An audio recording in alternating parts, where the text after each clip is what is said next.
So we are live. Assalamu alaikum everyone. Welcome to the IMIC Live, hosted on the Facebook page of International Medical Information Center and Shastro TV. This webinar is brought to you by, as you already know, by IMIC, International Medical Information Center, and Gleneagles Global Health City, Chennai, India, along with Banket, Bangladesh Cancer Aid Trust.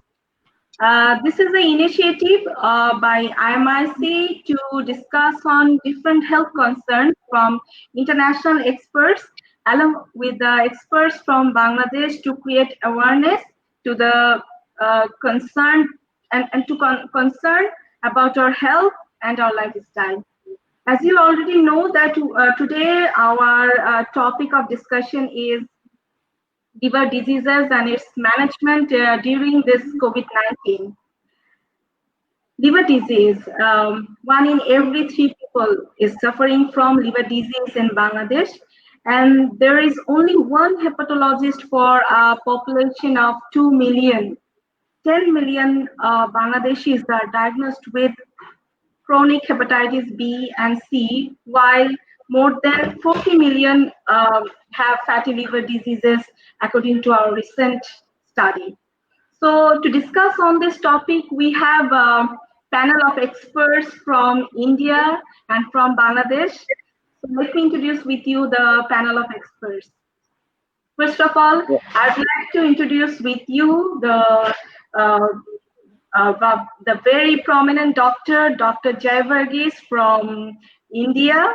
He is the director, hepatology and transplant hepatology, Institute of Liver Disease and Transplantation in Gleneagles Global Health City, Chennai. Dr. Joy has completed his DM in medical gastroenterology from Stanley Medical College Hospital, Dr. MGR Medical University, Chennai in 2004. He has 12 years of extensive experiences in the field of gastroenterology and hepatology. He has been in the medical field for more than a decade.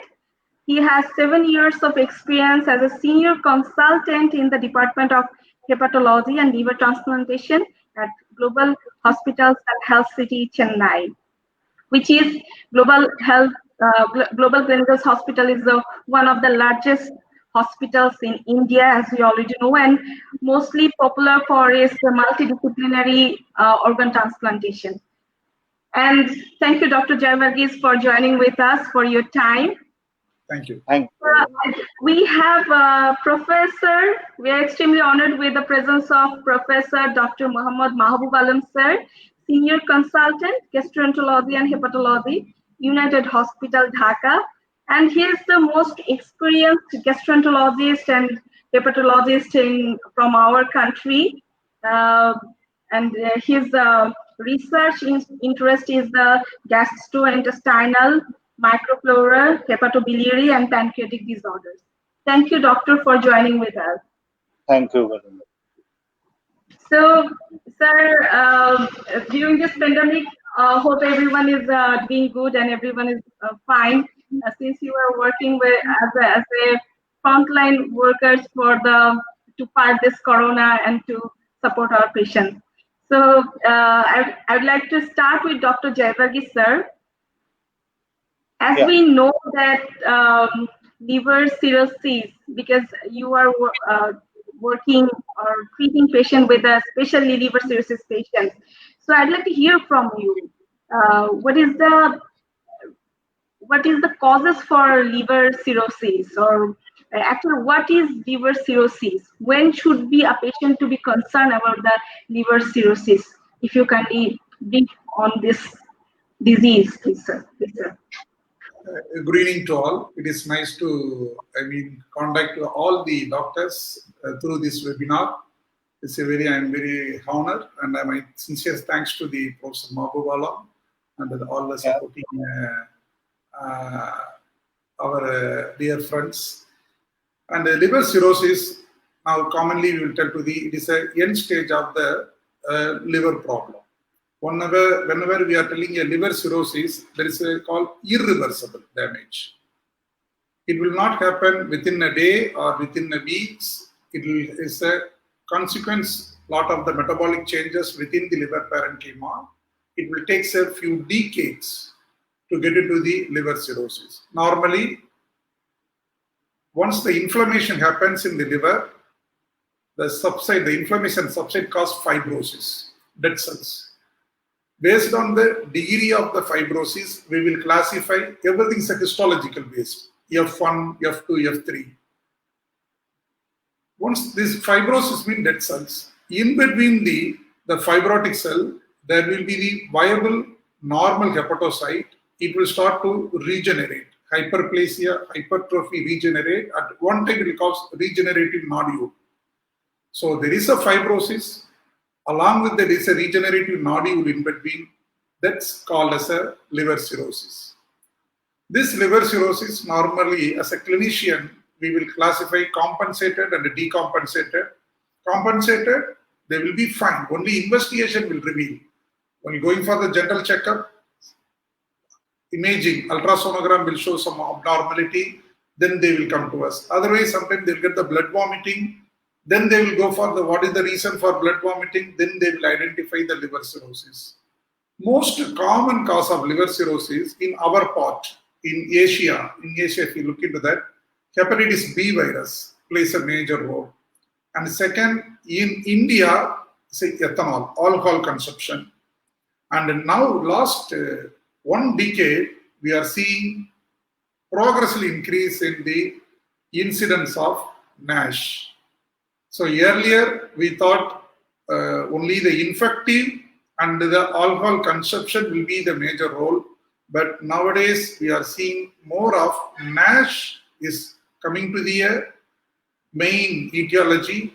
For example, if we have done a liver transplant, our center is for a liver transplant. Earlier, 10 years ago, if you go through the data, so that time, mostly 90% of the patient will have a ethanol-related alcohol-induced liver problem, they will come to us. Now, in the last 1 year, if you look into that, only 30% of the individual is ethanol, and 20% will be B virus plus C virus, but 30% again it goes to the NASH related. So NASH related, there is that message we have to take it, and our clinician has to know. The fatty liver, it was thought about it is a benign cause earlier, but it is not a benign disease. Over the period of years, it will cause the liver cirrhosis. Not only the liver problem, nowadays the terminology they have changed from NASH to MASH, metabolic associated steatohepatitis. In the recent papers, all the earlier we used to write it as NASH, non-alcoholic steatohepatitis. Nowadays, everyone started to use MASH, metabolic associated steatohepatitis, because most of the individual, before to get a liver problem, they are getting the coronary vascular disease complication. So as a whole, we have to see if a patient comes to us with the fatty liver, not only the fatty liver, so we have to look into that, what are the risk factors, and their colleague, our consultants, cardiologist opinion, endocrinologist, diabetologist opinion, and we have to find it out.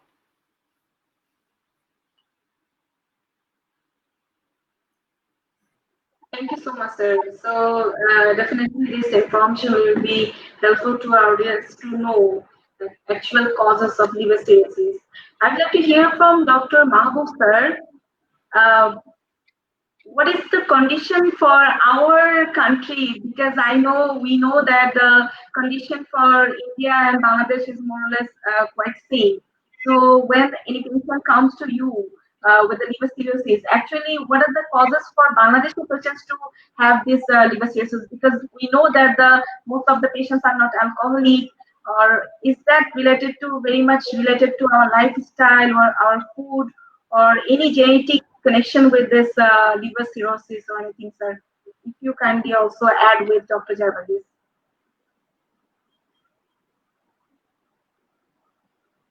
Varghese,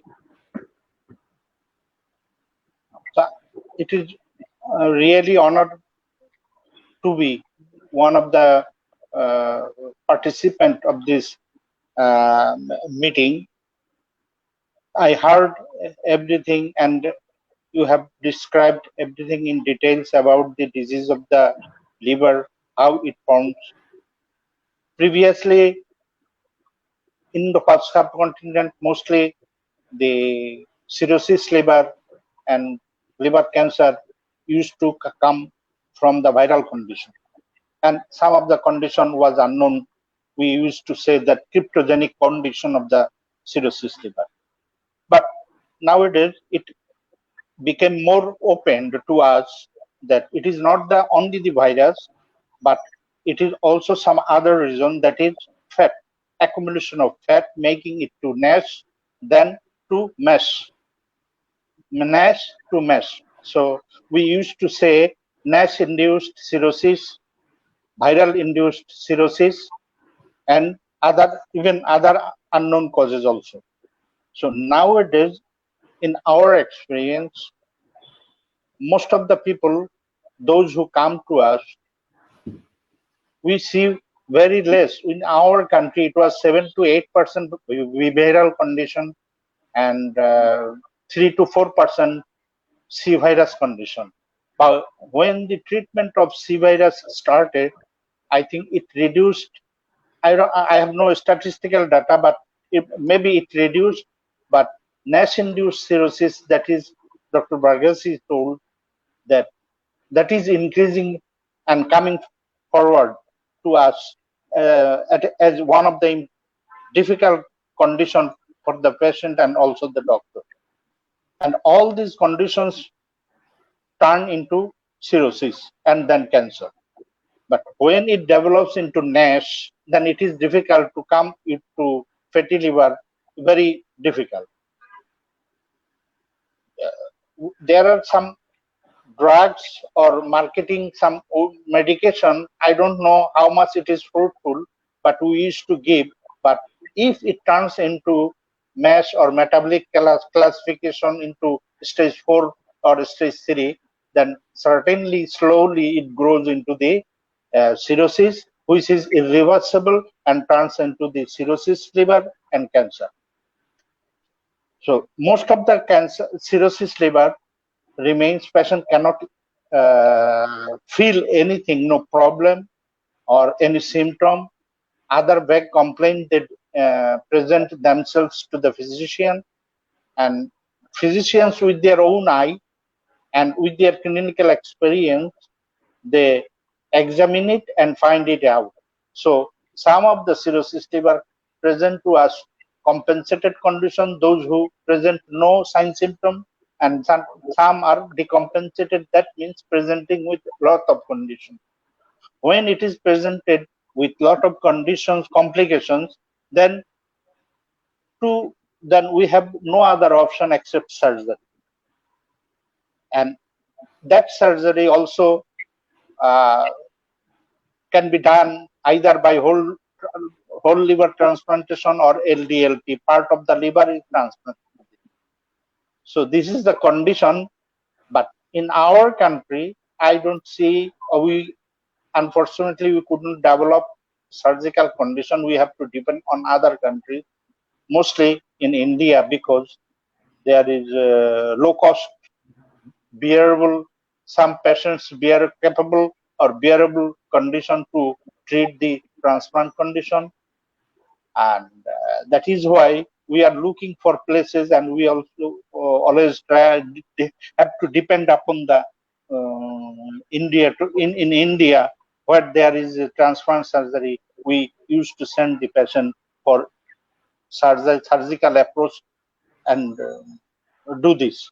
This is the condition in our country. I think I could understand, make you understand. Yes, sir. Thank you so much, sir. Yes, definitely. The doctors from Bangladesh tries to treat our patient the best, but at the end, when the surgery needs, sometimes we need to depend on the other countries. So, Dr. Varghese, with the discussion of with Dr. Mahbub, I'd like to hear from you, sir. In which situation or condition a liver cirrhosis patients you consider to go for a liver transplant?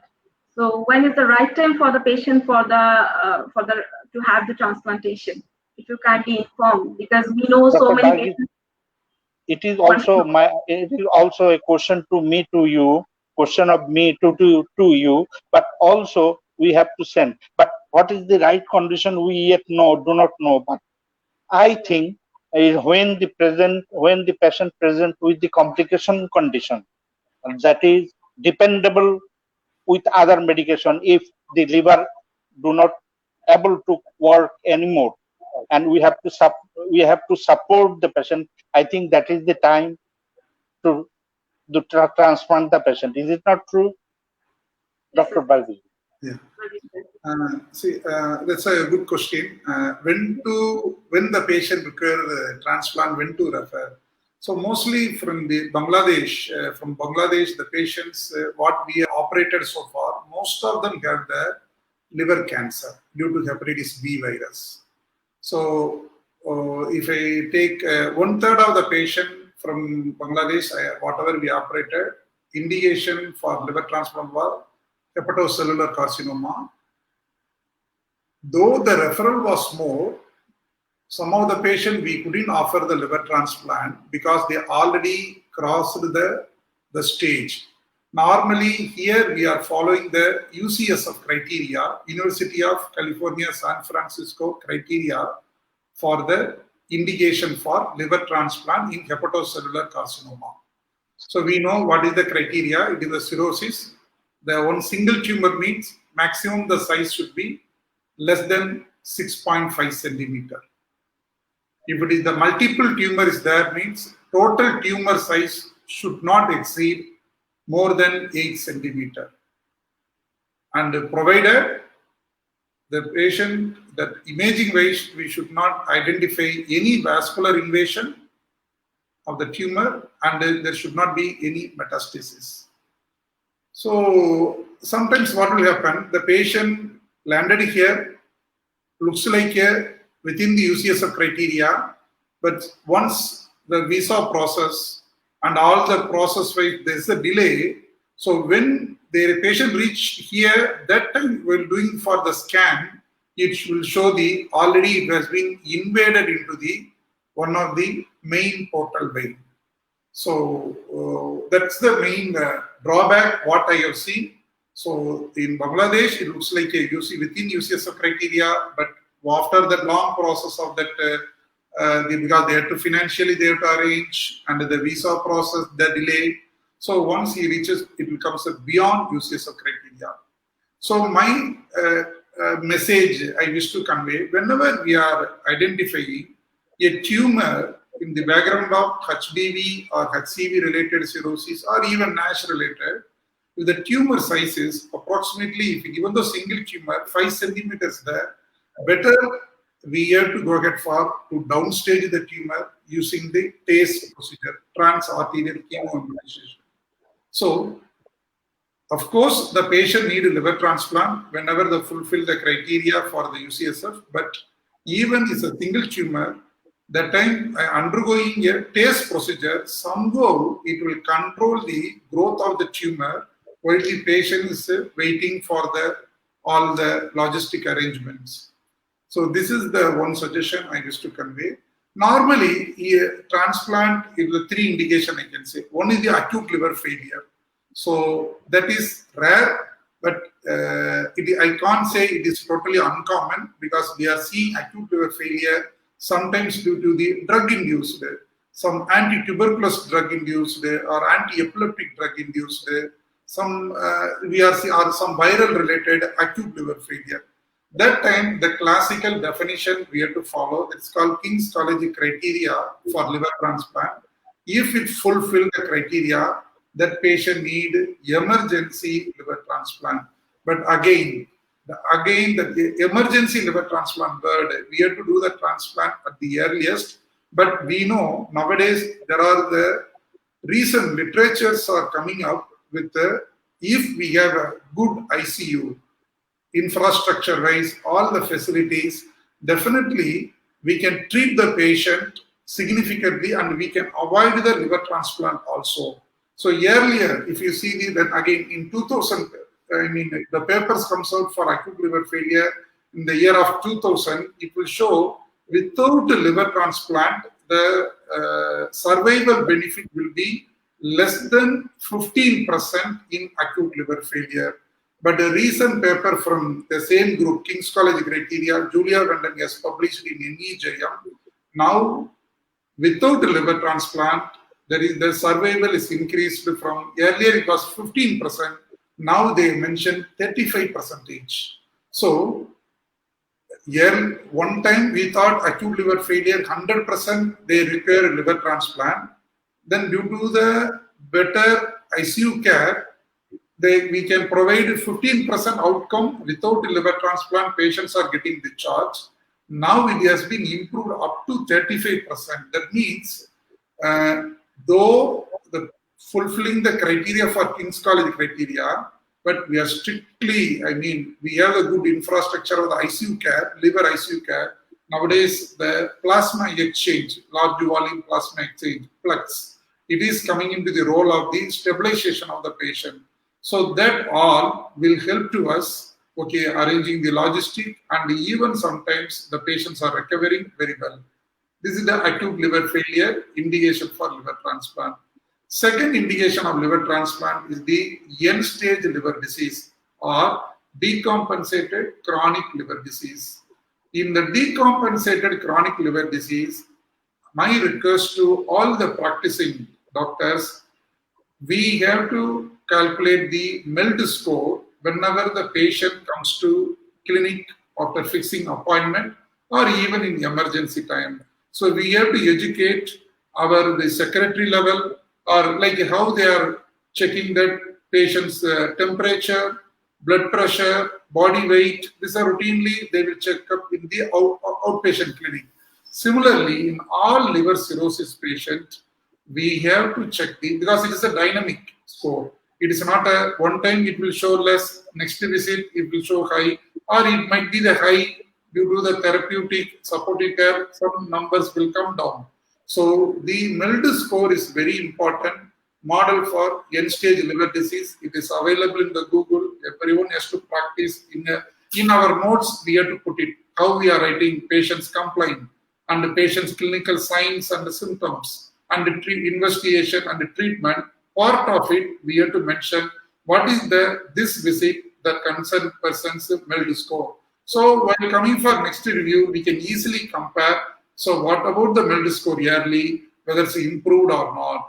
Whenever the MELD score comes 14 and more than 14, that time it is our duty to explain to the patient and the family member, now slowly the disease is progressing to the towards the surgical option, because sometimes mentally they will not be prepared to accept it. But it is, even though they are not mentally prepared, it is our duty to explain. Otherwise, they might think once the patient condition deteriorated, so I am following a consultant for many years, they have not opened the option about it.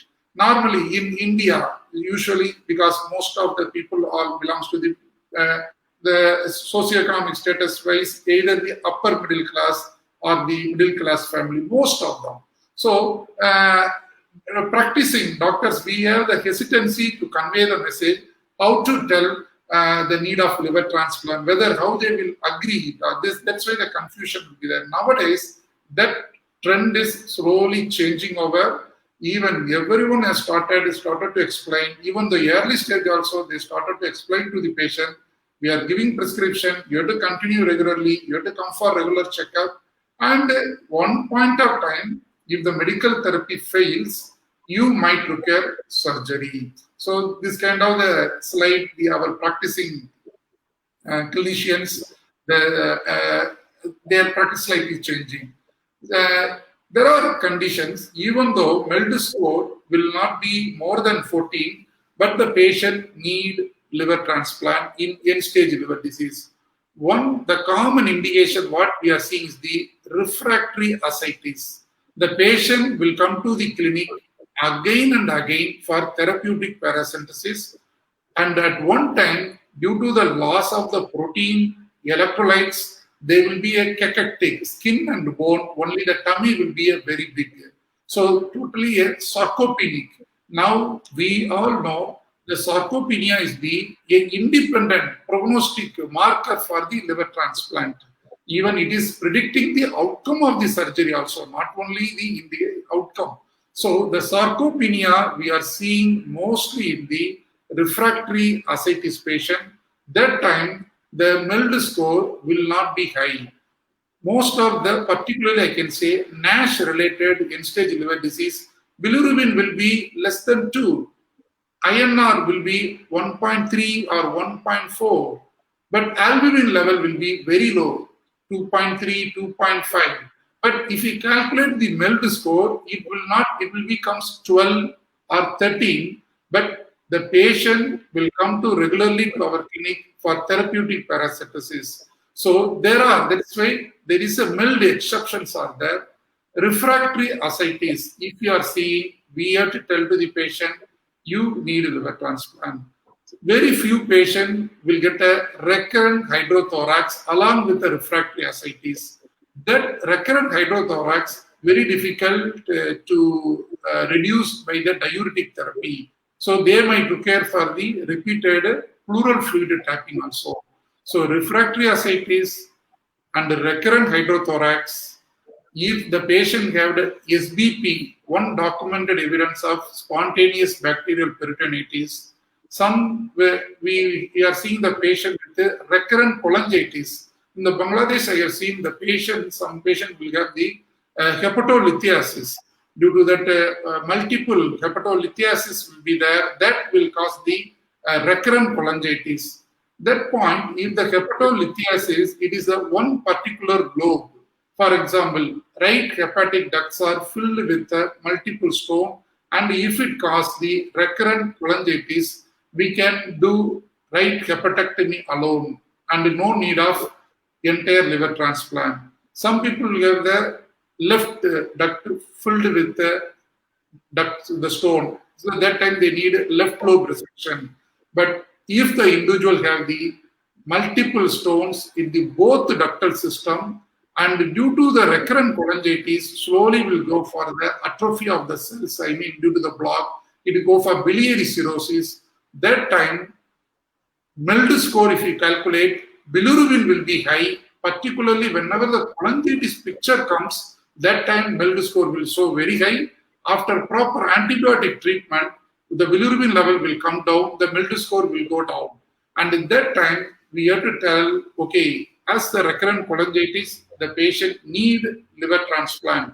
If involves the stone in the both duct or right and left, with fully filled with the stone that time. So that's why there are the MELD exceptions. Some individuals have the recurrent encephalopathy, or another term called chronic hepatic encephalopathy. So two are different. Recurrent hepatic encephalopathy means in between encephalopathy episode, patient will be absolutely normal, conscious, orientation will be there.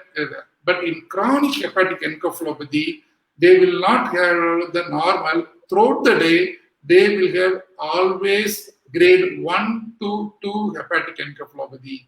So if these are the MELD exceptions, indication for liver transplant, MELD score more than 14 and more than 14, refractory ascites, recurrent hydrothorax, SBP, and if the patient have recurrent or chronic hepatic encephalopathy. And as already told, whenever we are seeing a liver cancer, we have to follow either Millen's criteria or UCSF criteria. So in our center, we are choosing the UCSF criteria. This is the second part. Third, we have the ACLF, acute on chronic liver failure. So even the definition itself, we know ECL have its own definition, APASL has its own definition. But at what stage we have to tell ACLF the concerned patient need liver transplant? So my message, if you look into that, APASL definition as well as the ECL definition, this ECL definition in incorporating the SOFA score and the Canonian study, that study shows fantastically the 3 grade based on the organ failure, grade 1, grade 2, grade 3 of ACLF. ACLF grade 1, they need a liver transplant. Grade 2 also need a transplant. But if you look into the grade 3, the data clearly shows even if you are doing a liver transplant in ACLF grade 3, the outcome will be very poor because already the patient has multi-organ failure. If we are seeing our ICU, a patient with a 3-organ failure, except liver, non-liver, 3-organ failure, kidney damage, brain on encephalopathy on ventilator, and the patient lung related or hypotension inotropes, that time the patient will not get benefit by liver transplant. So, but this explanation in APASL, the recent APASL guidelines is 2019, they are incorporating the separate scoring, but it is not yet validated. Once it gets validated, I'm sure both, because already is their scoring systems there. Based on that, we can convey the message to our patient. These need liver transplant. This already too late. We should not do liver transplant. APASL grade, this grading system 2019, we have to validate. Once after the validation, I mean, it is a single center validation, so then we can go ahead for the things. Thank you so much, sir. This is the whole discussion, I think, will be clear for our audiences, and especially this liver treatment, liver disease treatment. Maybe the transplant is not possible in our country, but we know before sending our patients, the patients are fully managed by the most experienced doctors like Dr. Mahabub or many other doctors. They manages those patients, and definitely this is a process. After having transplant, they need to have a follow-up treatment and everything under those doctors. So with the combination, the Bangladeshi patients who is suffering from liver disease, they have a hope that they can go for a transplant, and at the same time they can have a good treatment management from Bangladesh and from the doctors they're considering from India as well. So yes, so that's why this is a webinar helping our patients to understand the whole process and the hope we have from our doctors. Thank you, sir. Thank you so much. So, Dr. Mahabub, sir, if you do you want to add something with this? Actually, yeah, Amit, I want to add something about that. Most of the patient, even within a week, 2-3 patients, I used to see with chronic failure, with having frequent pathological conditions that Dr. Bagasi told, the conditions, terms and conditions about the surgery.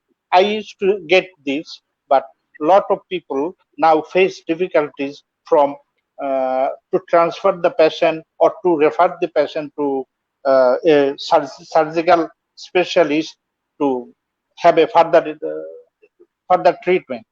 Problem is communication is one thing, and another thing is the viral condition patient. The virus, according to my experience, they are a bit poor. They cannot maintain the cost of the, even though in India I see the cost is very low, but even they cannot fulfill the requirement of the surgical beer. But the NASH-induced, whatever we nowadays getting pandemic NASH-induced, I see frequently NASH-induced cirrhosis compensated and decompensated both. Some are interested, some are due to lack of communication, and some are lack of money. So they face problem to get the surgery. Some of the patient gets agree, but nowadays the problem is communication from here to a place where we refer the patient, like India or where they interested. Problem is the present pandemic condition. But another condition that does not belong with the pandemic condition, that is condition acute renal failure, acute hepatic failure. Because at the attack of acute hepatic failure to the termination is very short, 24 hours, 48 hours. So this short time, this is very difficult to maintain the patient for surgical condition. To get the surgery is also a problem. to get the organ is also a problem. Even the chronic liver disease or cirrhosis liver, those who need the LDLT or total liver transplant, donor is very difficult to get. The relatives are very cautious about their liver. They do not get, and also some law against transplant and against the collection of the specimen, what is called donor. So these are the problems we used to face. But even though we get a lot of patients, due to lack of communication is the main thing, they cannot go to get the proper treatment. So, Marcus, you want to say something about this? Traffic, that means communication problem from here to other, communication problem. Yes, sir. Dr. Bhargasi knows from here to Chennai, or if I say to Delhi, it is not only one vehicle. If someone wants to go to there, it takes at least 24 hours. Acute hepatic failure patient, always very difficult to transfer from here except air ambulance. Yes, sir. Sometimes actually a few flights are also, we have direct flights, but during this pandemic, maybe it is difficult. But yes, the only options going outside of this country is only the air ambulance right now. During this So my question is with Bhargasi. I had an opportunity to get a training about the transplant patient selection, donors teaching, and the surgical pre and post surgical conditions management. When I was in Bardem, there was supposed to make a surgical unit, liver transplant unit, by the leadership of Professor Mahmoud Ali, but he failed to do this. Only 1 or 2 cases he has done this by bringing guests from India, but they could not manage this. The problem is there is the group, manage the group of the treatment for surgically. We have to debate among other countries, other persons. It's a must for us. So we get the patient, but difficult to transfer the patient. Patients themselves, they have problem, and we have also some problem. We do not know how we can overcome that problems. The patient problem, always there will be a patient problem, either lack of money or lack of communication or lack of the disease condition, and seriousness of the acute hepatic failure. So shortage of time of the acute renal failure. For the management of the period from start of the disease to the transplant, it takes 24 or 48 hours, sometimes 72 hours, but very difficult to maintain this patient.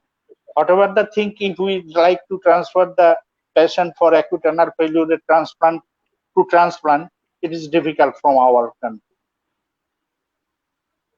I totally agree, sir. I agree. Very difficult sometimes.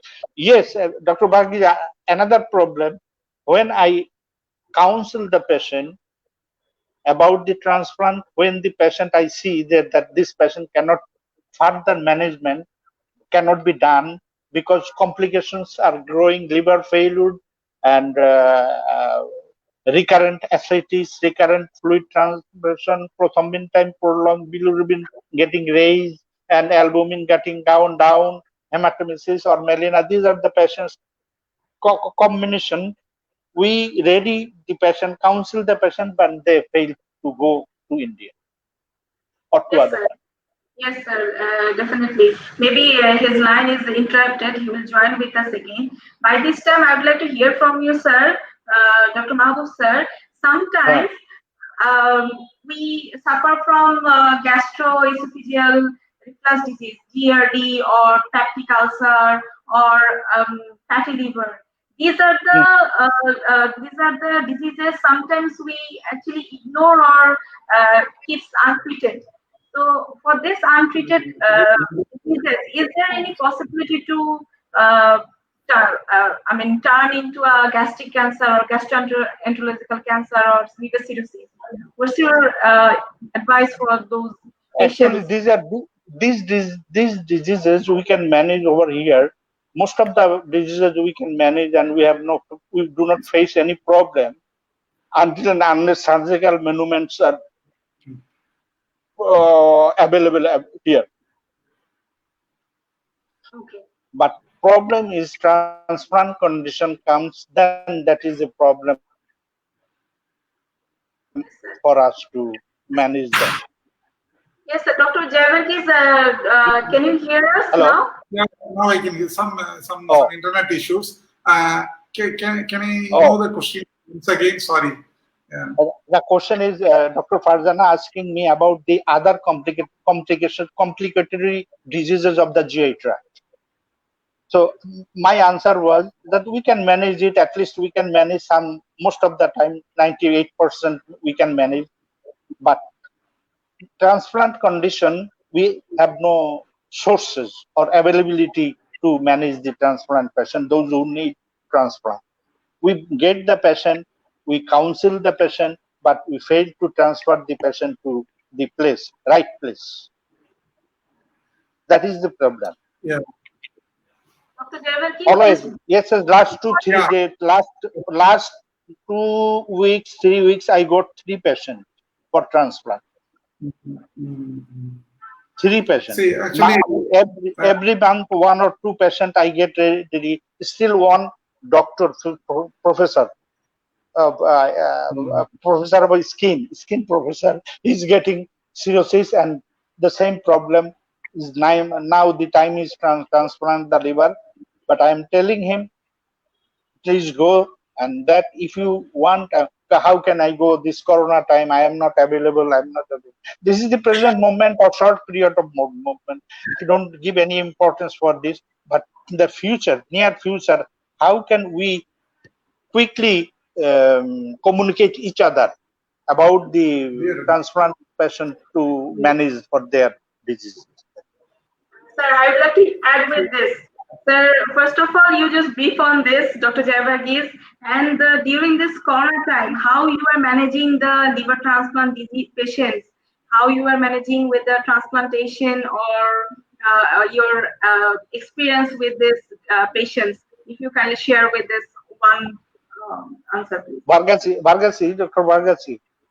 Dr. Varghese, can you, is it possible to give you telephone number to Farzana, Yes, so that I can... We are here to help you, sir. Our team is here to help you. So that is definitely coordinate with you. But by this time, we'd like to hear from Dr. Jayvarghese, what's your experiences during this pandemic, how you are managing your patients, and the success story from the Global Gleneagles Hospital, because we know this is the most experienced team, and your team is doing really good with the transplantation. So we want to hear from you for the hope of our patients, please. That is doctor. Yeah. Am I audible? Am I audible? Clear? Yes. Yeah. Audible. See, actually, if you look into that, in India, in suppose 15 years ago, we are more or less a transplant program in India. It was in the budding stage. Right. Very, very, very few centers across India. Hardly 2 or 3 centers were there in 2005, and slowly it increased. And even the centers are there, they will do 5 transplant or 6 transplant in a year yearly, and it increased now almost. So even in Tamil Nadu now is a state, is a state almost 32 transplant center has got a license to do the transplant from the government. Though they are not doing more, they are registering. So the same scenario, it will come into Bangladesh over the period of time. Slowly, the more and more the skill, the surgeons, hepatology side, and the anesthetists, they will get the knowledge, and the hospitals will start to invest the money to support, to because the corporate hospital will invest and the government, slowly the government hospitals also, the same thing happened in India. First the private sectors started the transplant program, and now the government sectors and the quasi-government sectors also started to do more and more transplant. Then there are the courses. Earlier, we used to travel abroad to get the knowledge about the skill, surgical skill or the intensive care skill, hepatology. Now, each center, which are the centers, is licensed to do transplant, and they have their own fellows. And these fellows, after the course, there are the courses are available. They are coming out and they are going and starting more and more new centers. So it will take some time. Okay, it will take some time. Right. I agree with you. Yeah. Once upon a time, there was no cardiac surgery in our country. Within 10, 15, 20 years, it was very highly developed in case of cardiac surgery. So it will happen, it will come. But first in the private side, then it will be established in government side. Exactly. And the second, nowadays in the corona time, the corona pandemic time, initially in the month of April, May, and June, middle of the June, we have not done liver transplant. We temporarily stopped, withhold our program for the month of April, May, and middle of June. Then we started to prepare the SOPs, protocols, how the safety of the patient, one, second, safety of the team, then third is the infrastructure in the to do that all the logistics. What government has given a clear guidelines in India, better to avoid elective liver transplant. So only emergency liver transplant, like acute liver failure. Second, acute on chronic liver failure. Third, the liver cancer, which patient have cirrhosis within the criteria, we can take it for liver transplant. So suppose the patient, if we think, okay, this patient doesn't require emergency, he can wait for another more than 6 months, they have told that better avoid the major surgery. So this guideline they are given. And the second thing, if I will go come one by one, one is the patient safety. Here we have done the last 2.5 months, the June middle to then July, August, and we have completed 31 liver transplant as a group, living donor liver transplant. So what we have done before once we are starting the pre-transplant evaluation to both the donor and the patient, we will do the COVID test. And if the COVID is negative, then only the pre-transplant evaluation we will start. And we will explain to the family, because we can complete the workup in 3-4 days, and financially also they will arrange meantime those patients coming for surgery. This is all emergency surgery. So 2 weeks isolation is mandatory. So 2 weeks the patient and the patient dependent, donor and donor dependent, within our hospital there is a guest house. So the patient, sick patient, they will be in the hospital only, and the donor will be in the guest house. So 2 weeks isolation, and 2 days prior to the transplant, we will do again the COVID test. So patient part, we will do 2 times COVID test. One is the 2 weeks before, then 2 weeks isolation, and 2 days, like day -2, we will do COVID test. All are negative, then we will take the patient for liver transplant. While doing this time, this kind of the procedure strict, we have noticed 2 donor was COVID positive, even though there was no symptoms. So the patient, the donor, I'm talking about donor without the symptom, they have a COVID positive. So we told to the family, he can't donate now, and we have to give for a minimum 2 weeks quarantine. Whenever the PCR test comes negative, then we will consider for the donation. So that's some patient we have postponed. This is the patient care. Second, the safety of the team, because we know the transplant means not a one person, surgical team, anesthetist, intensivist, and the scrub nurse, theater staff nurse, and the ICU staff. So it is almost more than 20 people will involve for one transplant. So what we have told to them, those who are working in the transplant unit, they are not allocated for any other procedures. Normally, we know hospital side, the staff nurse will operate here, will assist here. Same staff nurse, if there is no case, they will go to the surgeon for other cases. So here we told the team, whatever we had selected, the 20 members team, only allocated for living donor liver transplant for emergency purpose. So the team, entire team, underwent COVID test, and after the COVID test, all of these, that time here also we identified one or two technicians, even though no symptoms, the COVID test came positive. They are not involved in our surgical team, and they were being posted first quarantine. Now they are doing the non-transplant duties. So that's why the team level, we need a support for the hospital. Most of the hospital will not allow, okay, because they will say how if there is no, because we are not doing everyday transplant. We are doing weekly 2 transplant only now. As we are doing weekly 2 transplant, the rest of the days, the surgeon as well as the technicians, surgeon said no issue, but technicians, they will be ideally at home. So this kind of the permission we got it, and they are not allowed to go home. We gave within our hospital, there is a separate, the rooms we are given for the technician and the staffs to stay here. So this is the technical side. And the infrastructure side, the operation theater as well as the ICU, it is a dedicated only for liver transplant. It is not for the other surgeries. So this kind of the, it is not very easy to do the transplant in the COVID time.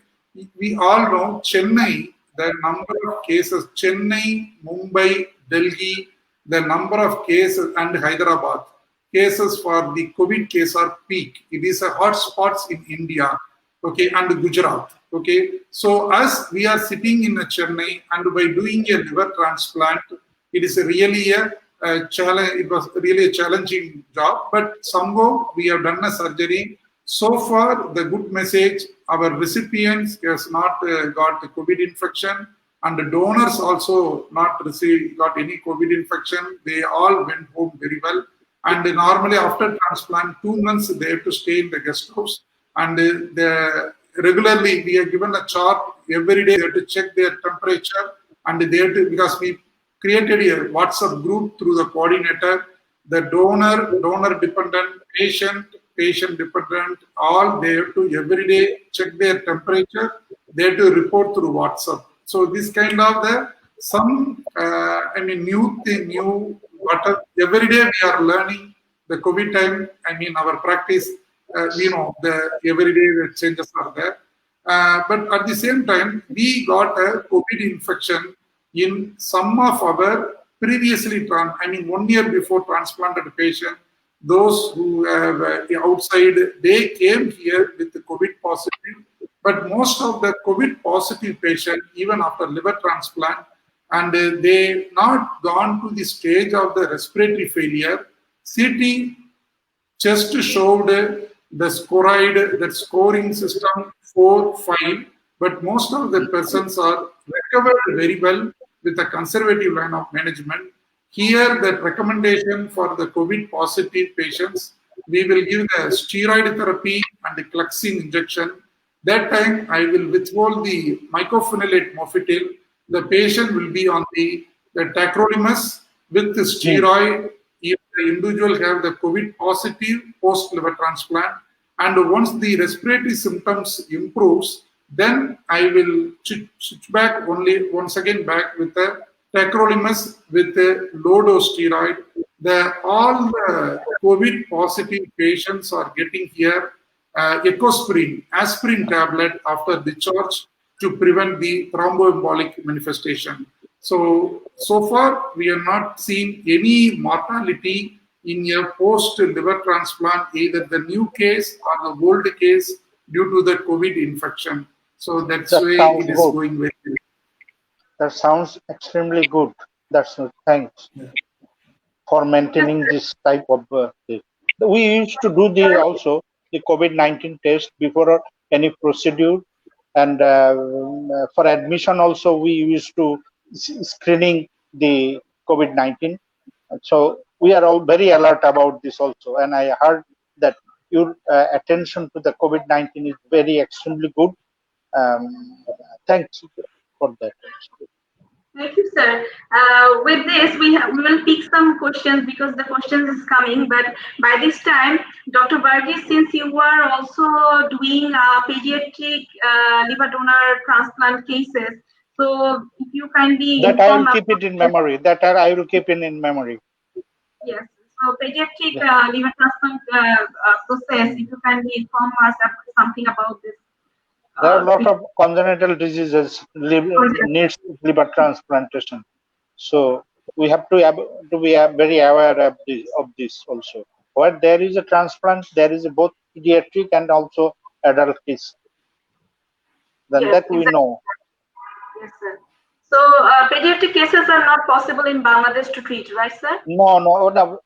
Pediatric cases, but liver surgery is not possible here. Yes, sir.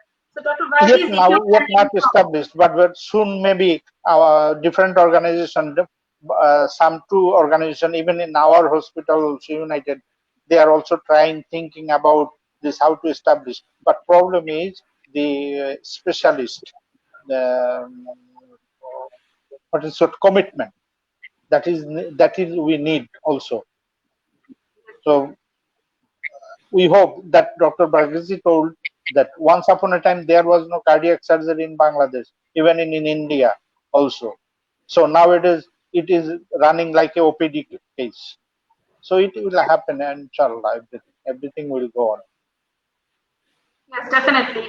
So Dr. Varghese, you want, even though there was some discussions about this thing that the Chennai Global Hospital can support our Bangladesh team for this management process as a knowledge share process. So Dr. Varghese, if you kindly inform us the process of pediatric treatment for the liver transplant. Okay. Here the voice, it was not very clear actually. I received some of the messages. Can you once again repeat it? Sorry. It's about the pediatric liver transplant, liver transplant process and its success story from your hospital. Yeah.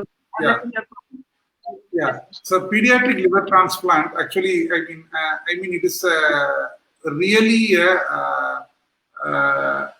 challenging. At the same time, it's rewarding results. So how I am telling, so we have done 35 pediatric liver transplant in last 1 year. The good thing, the success is 100%. But the main difference in the pediatric liver transplant and adult liver transplant patients, whenever they are approaching us, already they have a lot of complications, number of complications, portal hypertension related, SBP, infection. But the pediatric, most common indication, most of the patients are coming here with the failed Kasai procedure. Because of the failed Kasai procedure, they have only a biliary cirrhosis, and second common indication we have seen the neonatal cholangitis related. So the failed Kasai neonatal cholangitis related, that liver cell failure, the outcome after liver transplant, the recovery of the children, the child will be a phenomenally, it's a highly rewarding experience. So the pediatric transplant is the technique wise, the ICU care is slightly, we have to improve the pediatric intensivist, because there is a trained people, we need it. And it's my privilege. It's now COVID time. Once the COVID time gets over, I'm welcoming those who are interested to get training in the either pediatric transplant or the adult liver transplant, or even liver cancer, some interventional techniques procedure, because we are doing all here. So they can come through proper channel, they can come and get a training. So I'm welcoming the doctors, those who are listening. Actually, pediatric case is very difficult and special attention should be given to the pediatric cases. But when the adult case is established, then the pediatric cases, then the pediatric case can be started for. But at the beginning, general liver transplant should be there. Then the pediatric cases should be added with this general surgery. It has no big difference, but the specialist problem is the pediatric cases. Special pediatric surgeon. I agree. Exactly, sir. So we'll pick some questions from the audiences because we already have few questions from the audience. So, okay, there is a question from Engineer Kashem. What are the probable complications in post-transplant condition of the patient, and how you manage those complications in Global Hospital to Dr. Javadi? Oh, Dr. Bagasi. Yeah, the most common post-liver transplant complication is the infection in developing countries. So it is not applicable in Western people. If you are working in a Western world, either USA or UK, Europe, you will not see much infection. But in our country, in Asian countries, we are seeing infection. Among the infection, we are seeing mostly a bacterial infection. If you look into that, because we already published the paper on it, mostly gram-negative organism and urinary tract infection. So we published a paper, post-liver transplant infection. If you see, that is GNB is the most common, Klebsiella and E. coli plays a major role, and UTI is the first cause, second respiratory, and the third is the wound infection. So what I can suggest here, as we learned the lesson, infection is the most common complication in our post-liver transplant patient. We are using that immunosuppression, not at a Western world recommendation. We are using the immunosuppression in our population comparatively lesser than the Western world, whatever the recommendation. So that is very important. If we strictly follow the Western guideline for immunosuppression, we will burn our fingers. So that is the most common. While maintaining with the low immunosuppression, most of the patients are recovering very well. Second complication, we will see that rejection, because once we are using the low immunosuppression, sometimes the organ will get rejection. So the rejection most common day is the day 4th post-operative day. So that time the SGOT, that is the first parameter, will go high, followed by SGPT will go. So the rejection we have to manage. So these two are most infection and the rejection is common. So we have to maintain the immunosuppression. I can say tacrolimus level recommendation is the in developing in our center and for the prevention of 6 to 8. So tacrolimus we are maintaining 6 to 8, and the mycophenolate mofetil mostly they will get a 500 milligram twice a day, and normally we will taper the prednisolone dose and we will stop within 4th week. That means in 1 month post-op itself, Visolone tablet we will stop it. Exceptions are the autoimmune hepatitis or primary biliary cirrhosis. If it is the indication for liver transplant, that two indication alone, the post-transplant recipient will get lifelong Visolone. Rest of the all etiologies, we will stop the slowly taper the Visolone and we will stop at 4th week of the post-liver transplant. Thank you so much, sir. So, Dr. Alam, sir, there is a question from an audience to you. What is the cause of hepatitis-induced hepatocellular carcinoma, HCC? When the liver get into fibrosis by any other infection or steatosis, that means fatty infiltration to NASH to MASH. So when it have fibrosis, then the HCC comes. It most important virus affected the liver cell is C virus, and B virus also causes HCC, but it is less than the HCC. HCC must cause the C virus causes the HCC most commonly than the B virus. But nowadays the incidence of virus due to the awareness of the people is getting reduced, but the NASH-induced liver cirrhosis and then turn into the liver HCC very common to my sense. I think so. I know Dr. Bhagirathi will be agree with me or not. Yeah. So the viral, all the cirrhotics are the pre-malignant condition, whatever the etiology, either the B virus, C virus, metabolic, autoimmune, and everything. But most commonly viral, B and C is the, compared with the other etiology, it will cause the HCC. In a pediatric, tyrosinemia, the tyrosinemia will cause the HCC more in pediatric population. And the glycogen storage disease type 4 that will cause the HCC more in the pediatric population. Tyrosomia is very, I don't know, Dr. Bhagirathi will agree or not. It is a very rare causes of liver cirrhosis or liver. It is very rare, but it causes cirrhosis. Yeah, true, sir, true. But this we have seen mostly in the Middle East country, because the patients there, the incidence is slightly higher than the other part of the world.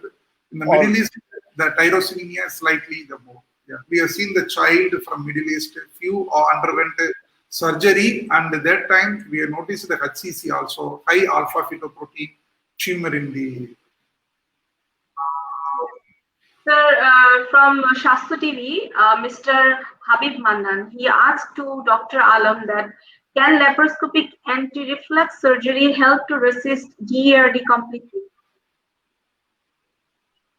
I think it is the last treatment option for GERD, but most of the patients may not get the complete remission of the GERD problem. GERD problem, anti-reflux therapy is the last choice, but according to the patient's complaint, I don't think this is the last option. So always remain some reflux with the patient. If you leave the part of the esophagus, or the same complaint reflux may happen always. So for GERD anti-reflux therapy, maybe this last option, I repeat it, but there is not complete remission of. We have another question for Mr. Qayyum. Most of the people in Bangladesh take omeprazole. Yes, omeprazole without any prescription from doctors to get instant relief. So how dangerous it could be in long term? Should I answer this or Bhagirathi? Yes. Yeah, please, sir, please. No, Dr. Bhagirathi.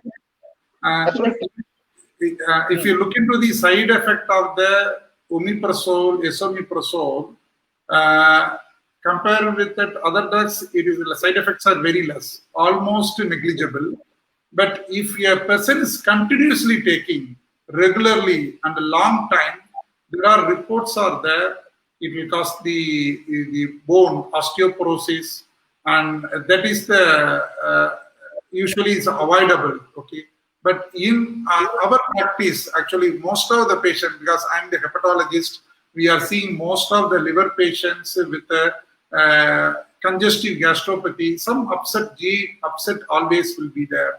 So most of the our patients are getting that the omeprazole. While doing endoscopy, if a patient getting chronic omeprazole, we have seen endoscopically there is a hyperplastic polyps in the fundal area. So fundal area will show the multiple we will take a biopsy, it will show the hyperplastic polyps. So these are we have seen in our day-to-day practice. Sir, please, you can your answer. May I add something? Actually, at the beginning of the invent of omeprazole, it was supposed in animal experiment that continuous using of the omeprazole may get liver tumor.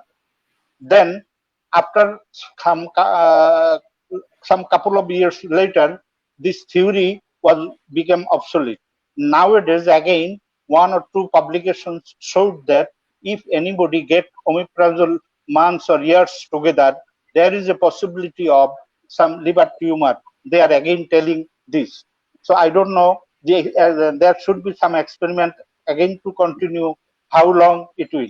But a normal person, after endoscopy, if we see it is normal, there is no need of giving any complete PPI. That means omeprazole, because complete inhibition of the acid may cause infection or other complication as well. So I advocate not to give any omeprazole. Partial blockage is better than the omeprazole if somebody suffers from the so-called gastritis or acidity problem, or neutralizing substance, acid neutralizing substance or acid blocker. Not complete blocker. PPI omeprazole is not good for a normal stomach. Thank you so much, If sir. you exclude the bacteria, Helicobacter pylori, people sometimes take this due to due to heartburning or gastritis. The bacteria may cause. If you take the omeprazole, it will stop, but you cannot use it years together, because a normal person also, when take the omeprazole, he will get some good feeling, but it should not take this way. Thank you, sir, so much, sir, because I think this information will be helpful for our audiences who actually, even for many people like us, normal people, that whenever we feel any pain, just take the omeprazole or any gastric medicine. So we should know the impact of it. Most of the people in our country, I don't know about India, but Indo-Pak subcontinent are bearing the same characteristic. They have gastric, they take the omeprazole, they get feel free, and they continue to taking it. But whenever I saw any patient taking it, at least I try to counsel it that why do you take it continuously? Get an endoscope, do and examine whether there is any bacteria or any other abnormalities. If not abnormalities, do not take omeprazole. Take any acid blocker. Any acid blocker or neutralizer. Like there are a lot of acid neutralizer available in the country. So you can take it, but not omeprazole. Sir, I'll take the last question from the audiences, because I know lots of questions are coming. They have lots of queries to you. So if to all of you, if you have any questions, queries from our doctors, you can knock our page at International Medical Information Center, IMIC, or call us at 01777995 for any of your queries. We can try to get answer from our question from our doctors. And I'll pick the last question from the audience. So that is to Dr. Jaiverghese from Mr. Alam. How advanced is India in doing living donor liver transplant compared to Thailand and Singapore? Dr. Jaiverghese, please. So at present, as the COVID situation, the most of the transplant centers in the western part as well as in our side, Asian, both the cadaver program as well as the living donor program, it's a standstill. So it is not like earlier days. In the cadaver program is affected most way because the blinded declaration has significantly reduced. Very few selected center in the Western world, they are doing a cadaver program. If you come into the living donor program, the centers, those who are doing living donor transplant in the last 2 months, if you take in India, I can say less than 10 centers. Across India, we know, because I already told, in Tamil Nadu itself, almost 32 transplant centers has been got license for liver transplant. But in the COVID time, in the last few months, only less than 10 centers are doing regular living donor liver transplant. Even I am telling the regular, it is not like a earlier time, 1 or 2 liver transplant per week. That's the way significantly has reduced, because everyone, because doing the living donor transplant technique wise is the same, but only there's a pandemic. The chances are more if either the patient or the donor, if they get an infection, or the staff or technician, then it will become as a standstill for the 2 weeks or the more than that. So that's why significantly it has been reduced in number. But if you look into the Thailand and Singapore, still there are no paper publications from that, because now slowly the centers have started to write up their own experience and they started to publish in the journals. So we have to wait for in other countries also. As far as my knowledge wise, through my friend circle wise, whenever most of the centers have been reduced to that living donor liver transplant in a significant way. Hardly they are doing 1 case per week or 2 cases per week.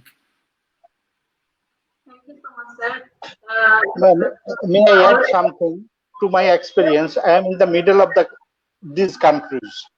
In one side in India and another side is Thailand and Singapore. Whenever I prefer any person to do this, all people ask me how much cost it will from which country. So to my sense, I think I have discussed more with the Indian surgeons. There is much later cost of transplant surgery than the Singapore and Bangkok, because not only much high, but 5-6 times more than, and their law are more strict than India. So I think in that sense, if from a country like Bangladesh, people want to transplant, man can test over in India to do this. I think it would be better than the and the it is time consuming. and the opportunity of surgery and surgeons are more experienced in India, because India is a big country. Lot of people's coming, only 2 or 3 center, and every surgeon has more than 1,000 surgery experience, every surgeon. So I think if no other alternative, people can prefer India as well. Yeah, for our country, it is more convenient for the communication, and cost is quite cheaper than the other countries, and definitely the time it takes time is also right for our countries to do. Yes, definitely, sir. Thank you so much for all your time. At the end of this session, I would like to say that liver cancer, liver disease, liver cirrhosis, whatever we say that whenever any patient suffers from these diseases, they think that this is the last time and we don't have any hope. But definitely we have a hope. We have advanced treatment processes. We have options. So we live. But before of that, we will have to maintain our lifestyle. We'll have to maintain our food intake, lifestyle, not to get these diseases. And before having any medicine, we have to consult with our doctor to avoid these diseases or anything from this discussion, whatever we understood as a normal viewers. So thank you everyone for your time. Thank you doctors for your valuable information. We're extremely honored with your presence. Thank you. Thank you. Thank you, sir. Thank you for some. Thank you. Okay. Bye. Thank you so much.